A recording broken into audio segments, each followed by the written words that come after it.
కుటుంబ సభ్యులుగా వారసత్వం రాదు. ఆశయాలను మోసినప్పుడే వారసత్వం వస్తుంది. ఆశయాలను మోసే వాళ్ళనే వారసులుగా ఈరోజు మనం గుర్తించాలి, గౌరవించాలి.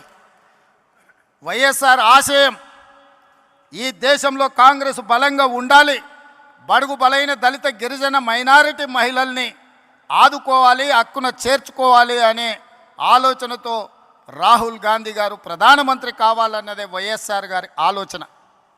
మరి ఈరోజు ఆంధ్రప్రదేశ్ ప్రజలు నేను అడుగుతున్నా, వైఎస్ఆర్ అభిమానులను నేను అడుగుతున్నా, వైఎస్ఆర్ పేరు మీద రాజకీయ వ్యాపారం చేసేవాళ్ళు ఆయన వారసులా, లేకపోతే నిజంగా వైఎస్ఆర్ గారి ఆశయం కోసం కష్టపడుతూ ప్రతి ఒక్కరికి తెలుసు, బడికెళ్ళే పిల్లగానికి కూడా తెలుసు ఆంధ్రప్రదేశ్లో కాంగ్రెస్ అంటే గెలుచుడు కష్టం సార్, సర్పంచ్ అయినా అని. సర్పంచ్ గెలవడానికి కష్టమైనా పర్వాలేదు, నేను కష్టపడతా అని ముళ్ళబాట ఎన్నుకున్నది వైఎస్ షర్మిల కాంగ్రెస్ పార్టీ జెండా మోస్తుంది అని అంటే కేవలం వైఎస్ఆర్ ఆశయాన్ని కొనసాగించడం కోసమే ఈరోజు వైఎస్ షర్మిల బాధ్యత తీసుకున్నారు. తెలంగాణ రాష్ట్ర ముఖ్యమంత్రిగా, తెలంగాణ కాంగ్రెస్ పార్టీ అధ్యక్షుడిగా గాంధీ కుటుంబానికి వారిచ్చే ఆదేశాలను పాటించేవాడిగా 100% మీకు అందరికి అండగా నిలబడతాం, షర్మిల గారికి తోడుగా నిలబడతాం.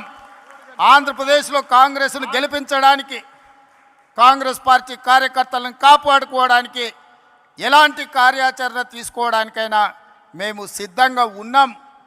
నా మంత్రివర్గం అందరూ ఈరోజు ఇక్కడికి వచ్చిండ్రు అని అంటే మేమందరం అండగా నిలబడతామని చెప్పడానికే మంత్రివర్గాన్ని మొత్తం తీసుకొని వచ్చిన ఇక్కడికి.